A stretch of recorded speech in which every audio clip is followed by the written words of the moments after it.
دكتور هيلث. ايه هواياتك جنب الطب؟ يعني بالنسبه لي انا بحب حاجات كتيره جدا، على راسها القرايه. واكتر حاجات اللي انا بقرا فيها كويس جدا حاجتين مهمين جدا هما بيكملوا الطب النفسي: الاداره والادب. لان احنا عندنا لو نشوف اي موضوع لو استعرض من الثلاث اتجاهات دول، الاداره والادب والطب النفسي، بيكملوا بعض. فده حاجه مهمه جدا، لان احنا عندنا حاجات كتيره. يعني لو اتكلمنا على التحفيز مثلا، هنلاقي جزء عنه في الطب النفسي، هنلاقي عنه جزء في الاداره، هنلاقي في الادب مثلا روايه شهيره زي روايه البيجماليون اللي اتعملت سيدتي الجميله، اكشولي بتكمل القصه. فدي هواياتي في الحاجات اللي جانب الطب.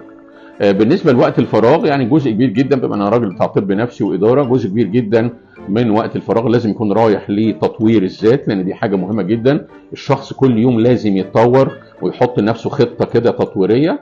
بلس حاجه مهمه جدا دايما بنقولها للمرضى، انه اكتر حاجه تخليك بتشعر بالسعاده انك تبقى وسط اسرتك، وسط الناس بصفه عامه وخصوصا اسرتك. فجزء كبير جدا من وقت الفراغ سواء ليا او لاي حد تاني مفروض يكون رايح للاسره. يعني لو تفتكروا في المسلسل بتاع عبد الغفور البرعي، نور الشريف كان بيتكلم ان انا بتعب طول اليوم في الشغل، لما بروح البيت قعدتي مع مراتي ومع اولادي بتبقى اكتر حاجات بتساعدني ان انا اعمل نوع من التنفيس واطلع الضغط النفسي اللي جوايا.